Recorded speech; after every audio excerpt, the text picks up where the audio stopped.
Let's talk about this weather, Damian, and the fact that we are already seeing a little bit of relief with some rainfall some places. That's right. We have some rainfall on the radar to track here for us, Steve, and we're about to see some breezy winds pushing in here to the Metroplex. I'll detail all that here with our extended first alert forecast. So going forward, there will still be some showers, mainly off to our east. As we zoom in, you can see, looking at the lightning indicators, the lightning has really come down, which is a sign that these storms out here are starting to collapse. Now, when these storms collapse, you can see they put out a big gust of wind, and you can see that line, that gust line right there, working its way into eastern parts of Dallas County. So for downtown Dallas, we have about 5 minutes before that strong easterly winds. We're talking winds gusting 20, 30, even up to 40 miles an hour will start to cross I-35 here over the next 10, 15, even 30 minutes, pushing into Tarrant County and downtown Fort Worth. Now to our north, we had a few isolated showers and thunderstorms up here. None of these were severe, but they did produce some lightning and some good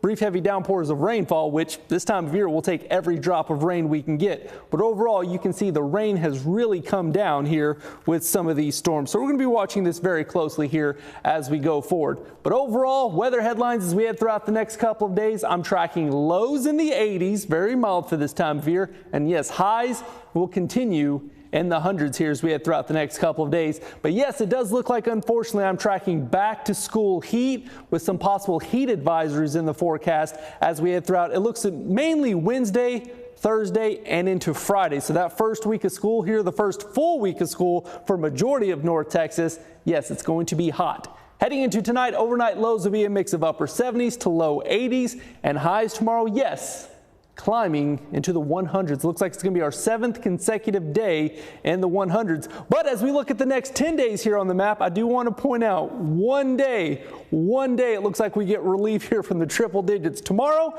not going to be the case. I'm tracking highs in the hundreds, but this guy right here, Monday, that's the day I'm looking forward to, high of 99. But then after that, you can see we're going to be skyrocketing here with temperatures, especially here on Thursday. Thursday is going to be the day I'm really watching out for, because Thursday is going to be the day where it does look like we could see some heat index values climbing as high as 110. So that's going to be the day we're primarily going to be watching out here for that heat advisory, possibly a heat warning here for some counties, especially up to our north towards the Red River. So for the rest of that extended first alert forecast, I do want to point out I want to point out some rain chances on the forecast, but the best I could do for you right there, only a 10% chance on Monday. And then after that, Steve, you can see it's an August forecast, triple-digit heat heading into next weekend. And I just keep thinking about the fact that kids head back to classrooms at those bus stops on Tuesday and Wednesday in that heat. Damian, thank you. And